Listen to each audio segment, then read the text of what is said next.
If you had to give away all your money today, where would you give it to and why? That's an interesting question. If I had to give it all away, I probably would cut it up, and I'd probably give at least 25% of it to stem cell research. Interesting. So my youngest son has diabetes, and he got it when he was 3. He's now 17. He's got type 1 diabetes. Yeah. And so we've been involved in that, and I think we've been very supportive of the Harvard Stem Cell Institute. First JDRF, and then we moved off and sat on the board. I chaired a lot of walks. And now maybe the Harvard Stem Cell Institute, and maybe the New York Stem Cell Foundation. So that would be maybe a quarter. My wife and I have been pretty involved thinking about education reform. So, and that's an area which I'm now really focused on.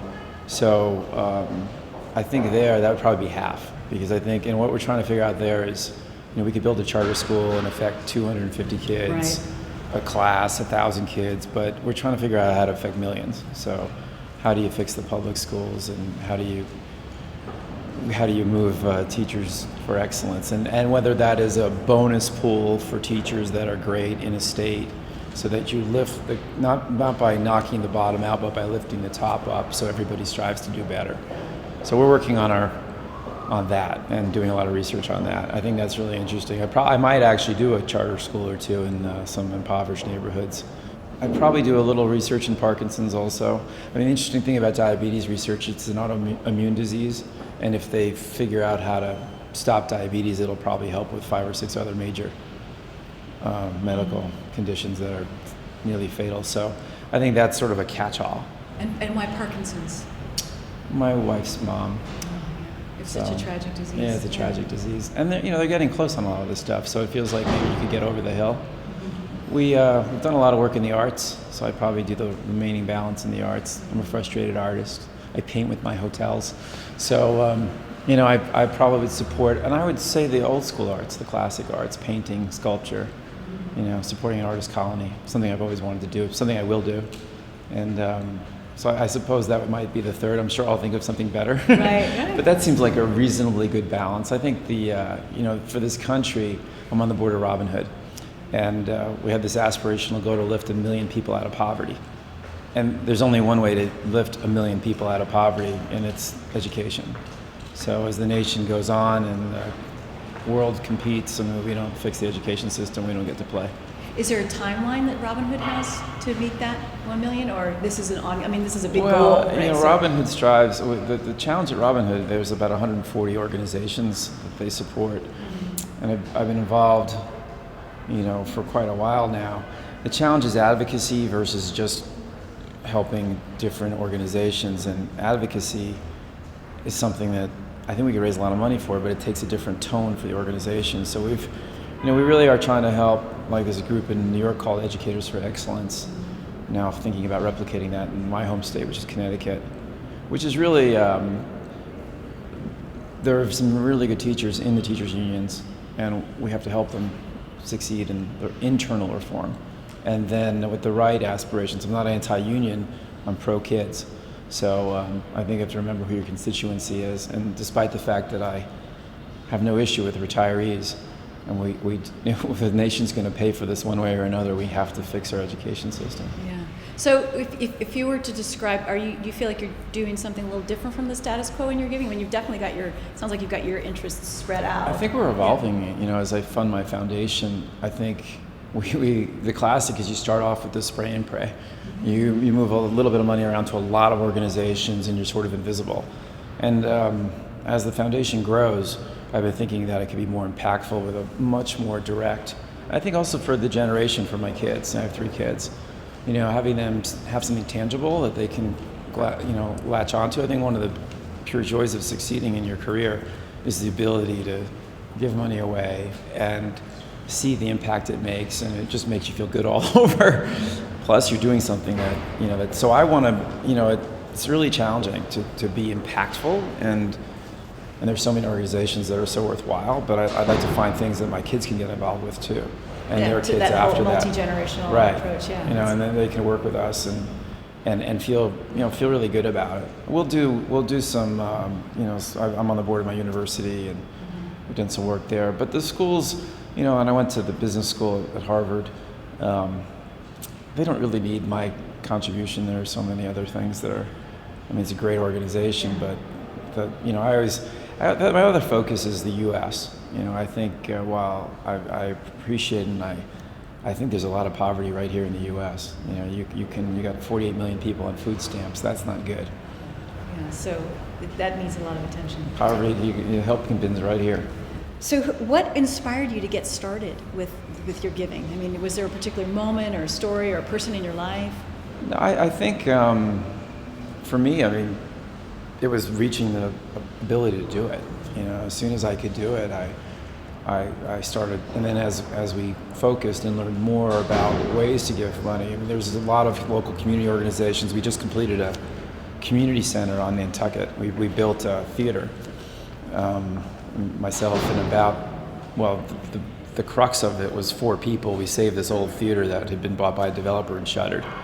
And so we raised $30 million, and it just opened last week. So we're really excited about that. And it's great because now the kids of Nantucket, in the winter, it's a very depressing place, and they had nowhere to go to the theater. And this is really to anchor the downtown and create a there. And it's we just hosted the film festival, and we dedicated it to the community. So I mean, that's kind of the artsy thing that I can make a difference, and it's lasting, and it'll be incredibly valuable for the local merchants. And it's really the summer it's great for the people who show up and it keeps the kids out of trouble. My real passion there was to provide it for the islanders who sort of power that island and make it a good place to summer at. And there was a high rate of suicides on Nantucket. Teen suicides, one of the highest in the United States. Wow. Because it's really kind of depressing in the winter. There's nothing to do, and if you want to see a film, you have to go to Hyannis on a ferry. So it's like that's a real hike. That's a hike. So I thought, and they'll hold arts festivals, and I'm really interested in the arts. I think my mom. I went to Brown University, but my mom said I couldn't be an artist because I'd starve. So now I try to marry my art and my business by designing properties and stuff. Do you have any like heartbreaking story that you can tell? I mean, it's kind of heartbreaking that teens are committing suicide in Nantucket, but anything that you've done in your philanthropy where you felt like you really touched someone's life, that you've had any Well, when we started with Robin Hood, we built a library out in public school in the Bronx, and I just remember because it was one of the first gifts we gave of scale. And I went over and met the public school teacher, and this school had like no air conditioning, and it had like chain link fences, and it was built of cinder block. And I went to the teacher's, the principal's office, which must be 8 by 10. It was tiny, and he'd painted it like 300 times. You couldn't even see the texture of the cinder block, and he made it like a safari jungle. And these kids, 99% of them were from impoverished, poverty homes that are below the poverty line. And so we went, and he said, we're going to do this library. Showed me the room. It was like a rat hole, and we organized some grants from the state.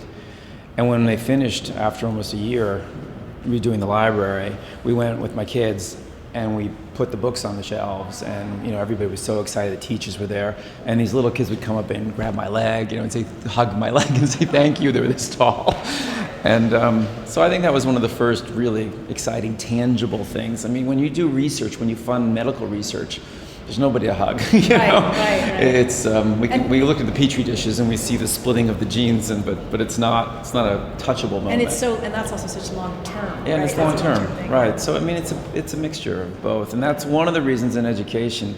The charter school, you feel good because it's tangible, it's right there, right? And you want to. We support TFA, in a big way. My wife's on the board, Teach for Excellence. So we're thinking we do a charter school and then put all the Teachers for Excellence in the school. But again, to make the big impact, which is what we'd like to do, it's going to be a less touchy. You're going to do that quietly. You're going to power the software that reforms the system. And so you're just going to feel good inside, but it's going to be less visible, I think. Yeah. Well, it's nice to have that mix then. Yeah.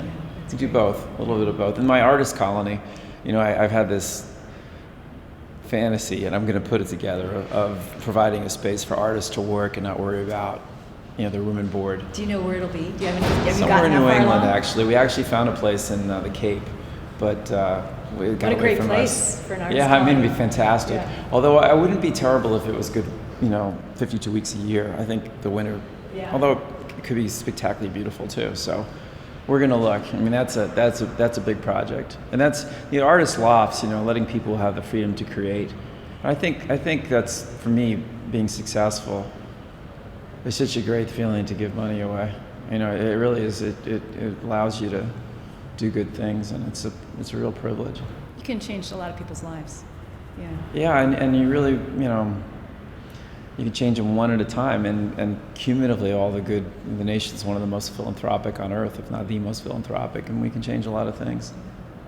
Are you part of the Giving Pledge? No, not yet. Have they come and talked to They you? haven't talked to me yet.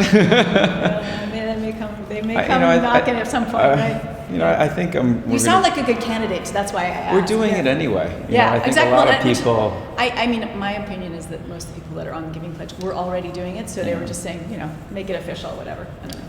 Yeah, and I still have, my capital commitments to my own business that I have to, Right. for my partners, I have to be there for them too. So I have to figure all that out. Yeah. I'm just 51, so I've got a little time to go.